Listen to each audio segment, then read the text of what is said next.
Good morning, America. For our viewers in the West, breaking overnight, Tropical Storm Debbie making landfall for a second time. Flash flooding emergency. At least 3 tornadoes spreading into North Carolina, causing severe damage like at this middle school. Ginger is on the scene, tracking the warnings. The flood threat into the northeast with the dangerous weather on the move right now. Battleground Blitz. The Harris and Trump campaigns holding dueling events in must-win states. Harris and Walz in Wisconsin and Michigan, drawing her largest crowd yet, with Trump running mate J.D. Vance hot on their heels and attacking Walz's military service. No choice. Taylor Swift cancels her concerts in Vienna after a terror plot targeting her Eras tour was thwarted. What we know about the 2 suspects arrested and their alleged plan, as many Americans fly abroad to see Taylor's show, with her European finale set for London next week. Stuck in space. Why the astronauts who flew to the International Space Station on Starliner for 8 days may end up being there for 8 months. Now, what's the plan to bring them home? Too close for comfort. Look at that, it's a shark, man. Some of your final chances to head to the beach. A shark spotted near the shore in New Jersey. Colin Farrell, raw and emotional. It was so profound. It was magic. The actor on his life with his son, who has a rare neurogenetic disorder. Now, his mission to ensure James and others like him are taken care of. Incredible comeback. Quincy Hall seizing gold in the 400-meter final. And the unstoppable Asia Wilson leading women's basketball 1 game closer to another gold, with some gold medal goats cheering them on. Live in Times Square, this is Good Morning America. Good morning, America. We got all the action from Paris coming up just ahead, but what a 400. Yes. That was a good race to watch. He kicked it into high gear. My hamstrings were aching just watching it come down the stretch there. Fantastic. So much fun. A lot to cover this morning. Plus, Taylor Swift in Vienna canceling those concerts there. We'll tell you what we know about the alleged terror plot. All that with Taylor set to appear in London next week. Our Maggie Rulli has the latest. But first, we begin with Tropical Storm Debbie making landfall now for the second time overnight. Let's go right to Ginger in Wrightsville Beach, North Carolina, tracking the flash flooding emergency. The tornadoes with the dangerous weather on the move. Good morning, Ginger. Hey, good morning, Michael. This is Wrightsville Beach. We've been getting whipped here in North Carolina with the outsides of Debbie, and you can see after it made its second landfall, the surf is high. The tornadoes have been ripping through this state, and they're still torturing for the next 72 hours parts of our country. Overnight, a likely tornado tearing through Lucama, North Carolina. This middle school's classroom ceiling collapsed. Debris everywhere. Tropical Storm Debbie made a second landfall overnight near Bulls Bay, South Carolina. A huge part of North Carolina waking up smothered in flash flood warnings. From Raleigh to Charlotte, back to Florence, South Carolina. And that is after more than 18 inches in some spots already. Up to 14 inches of rain in Georgia, stressing dams like this one outside Savannah in Bullock County. One official calling the scene an unprecedented event. Crews making at least 75 water rescues.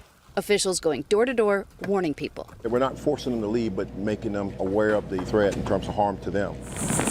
Vehicles unwisely driving into floodwater, and the driver of this white pickup regretting it. In Evans County, Georgia, after 3 days of rain, people up to their waist in water. Today, cleaning up and salvaging what they can. Everything in the house is underwater. Appliances, beds, everything. And it's a good reminder that it can take days after this rain falls for those rivers to reach major flood stage. So a place like Raleigh this morning in a flash flood warning could be talking about this for the next 36 hours. They also have a tornado watch right now.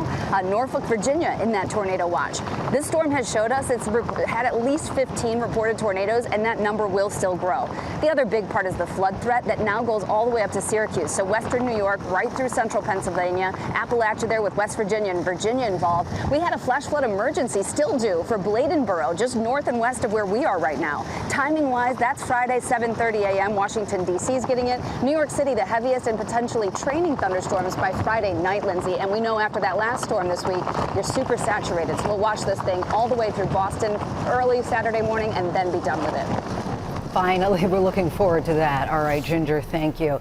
We turn now to the latest on the race for the White House. Kamala Harris and her running mate Tim Walz and Donald Trump's running mate J.D. Vance are all hitting the same battleground states, which could ultimately decide the election. Selina Wang is on the scene for us in Detroit, where Harris and Walz held a rally last night. Good morning, Selina.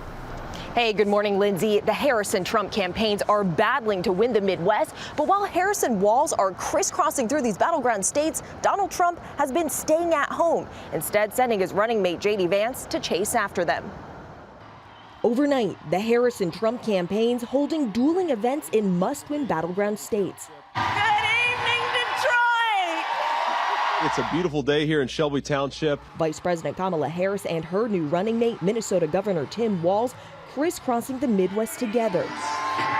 Drawing 15,000 supporters in Detroit, her largest crowd yet, and tearing into the Trump campaign, even as she called off chants of lock him up. Hold on. You know what? Here, hold on. Here's the thing. The courts are going to handle that. We're going to beat them in November. But Harris facing her first handful of protesters, repeatedly interrupting her with calls for a ceasefire in Gaza. You know what? If you want Donald Trump to win, then say that. Otherwise, I'm speaking. Hours earlier in Wisconsin, as State President Biden won by just 20,000 votes, Harris riding the momentum of their new campaign. Make your voices heard. But with every stop, Trump's running mate, J.D. Vance, not far behind. I just wanted to check out my future plane. At one point, even overlapping on the tarmac in Wisconsin. There are 6 or 7 states that are going to decide the entire election. We think it's important to get out there to talk to people to make the best case that we can. While Vance is on the road chasing Harris and Walz, Trump is at home, holding only one rally later this week in Montana, instead sending Vance to be his attack dog.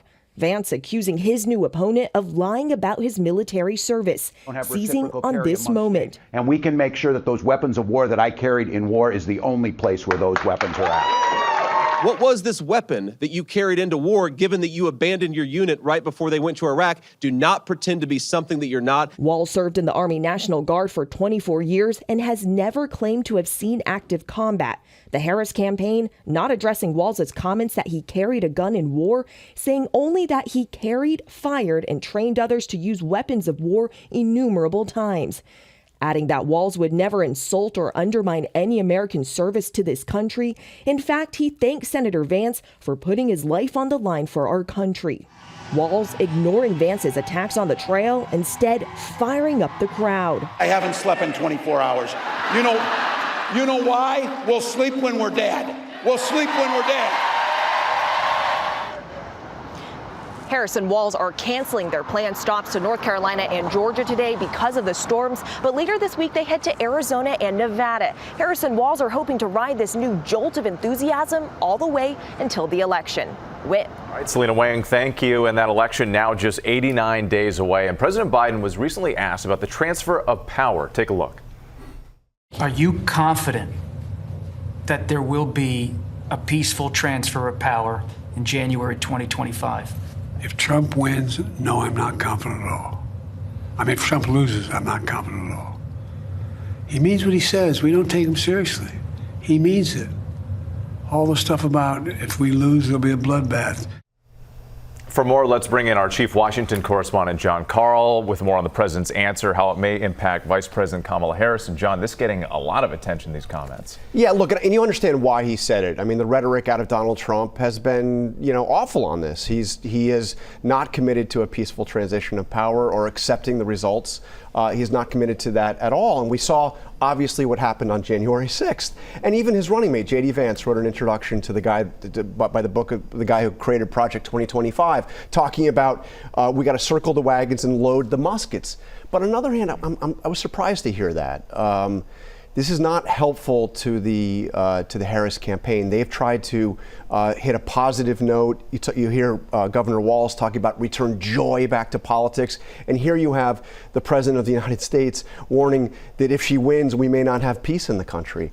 And I was also surprised, he's the president, and he can say, look, we will have a successful election, and that's what we need in this country. Interesting to see the dynamic with Biden and Harris now at the top of the I guarantee you they did not welcome those comments. John, thank you so much. We appreciate it. Michael? All right, thank you, Whit. Now to a Ukrainian ground assault inside Russia. The incursion could be one of the largest of the war, and now Putin is vowing to retaliate. Our foreign correspondent, James Longman, joins us with the latest. Good morning, James.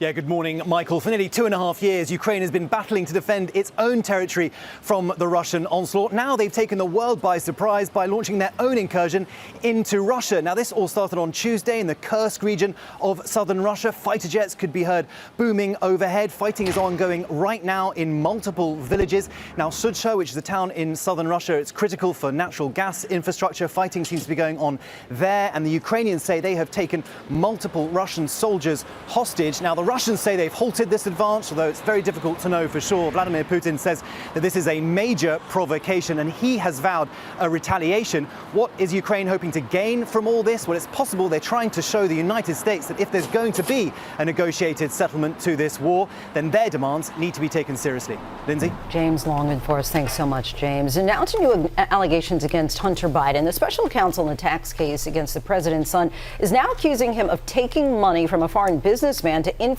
U.S. policy while his father was vice president.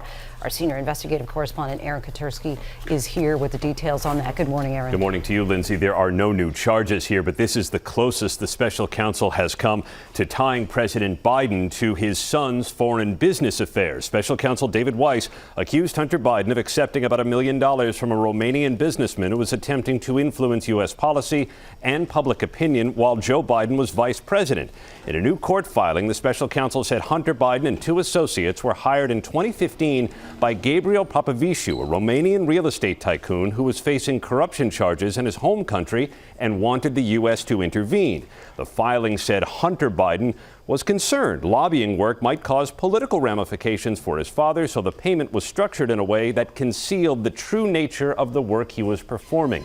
This is all part of a tax case scheduled to go to trial in California next month. Hunter Biden has pleaded not guilty to charges stemming from $1.4 million in taxes that went unpaid while he was struggling with addiction.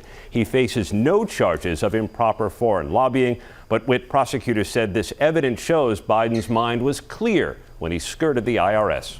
All right, Aaron Katersky, our thanks to you.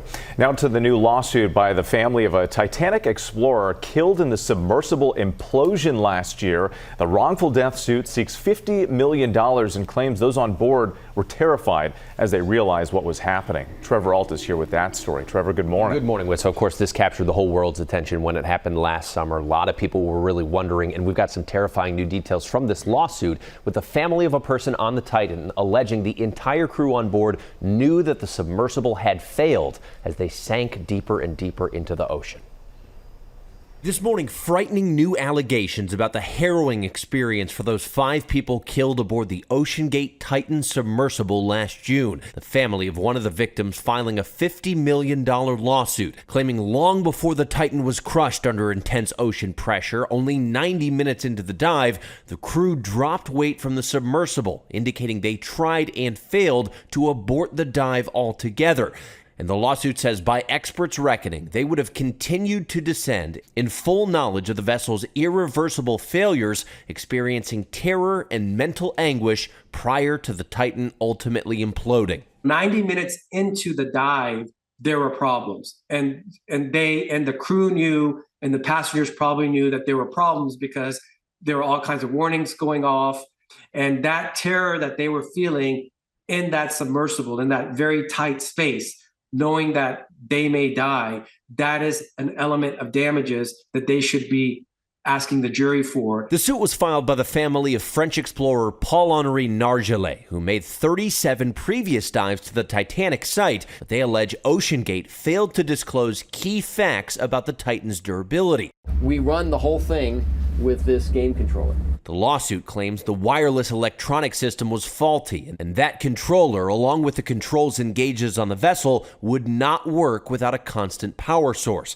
Now, OceanGate did not respond to requests for comment on this lawsuit. Next month, the Coast Guard will hold public hearings on this catastrophe. According to the lawsuit, they think it's possible the people on board could hear the carbon fiber struggling against the water as it sank lower. Horrifying. Imagine that. All right. Thank you so much for that, Trevor. We're going to turn now to Paris. The fastest man on Earth will sprint for a second gold medal today, and the U.S. women's basketball team is one step closer to winning their 8th straight gold medal. Janae Norman is in Paris for us with all the highlights, including a banner day for the Americans in track and field. Good morning, Janae. Good morning, Michael. The games may be winding down here in Paris with the closing ceremony just days away, but things are heating up for a number of U.S. athletes still going for gold. Today we've got volleyball, water polo, basketball, and Noah Lyles, I'm going to keep calling him Mr. Walk It Like He Talks It, looking to become the first American to win the Olympics double sprint in 4 decades. One stunner after another. Team USA's grit shining on the track. Quincy Hall with a remarkable comeback, clawing from 4th place in the 400-meter final to seize a gold medal, collapsing into celebratory snow angels. The race was anyone's at that point. I just wanted to keep doing what my coach told me to do, just keep driving, keep driving. And a dramatic finish for the men's 3,000-meter steeplechase. Kenneth Rooks digging deep and securing silver. The idea was to save as much energy as possible, but also be in striking distance to close well at the end of the race. Katie Moon also soaring to silver in pole vault, now her 2nd Olympic medal after winning gold in 2020. And all eyes again on superstar Noah Lyles, sprinting to 2nd place in Wednesday's 200-meter semifinals, hoping to grab a gold in this afternoon's finals to match the one he won earlier this week. For the first time in 40 years, an American man taking home an Olympic medal, 20-year-old Hampton Morris winning the bronze. And Team USA making waves in the pool, bringing home silver in artistic swimming after a dazzling routine and ending a 2-decade medal drought. On the court, Asia Wilson dominating in women's basketball, dropping 20 points during the quarterfinal match against Nigeria.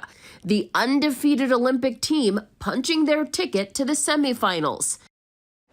And we have talked about the U.S. having the most medals and the domination of the American women. But look, U.S. women's basketball teams are behemoths here at the Olympics, even bringing out star athletes like Katie Ledecky and Michael Phelps. Look at them posing there. Even Mr. LeBron James. James and the American men's squad, of course, take on Serbia today in the semifinals. But guys, the biggest losers are all of us, because Whit Johnson didn't make the Olympics breaking team. Oh, yes. To see that I know one. you're wrong. There's always next year. I'm going to blame it on an injury, you know? Yeah. You have 4 years to recover with. It was that sports hernia from years ago.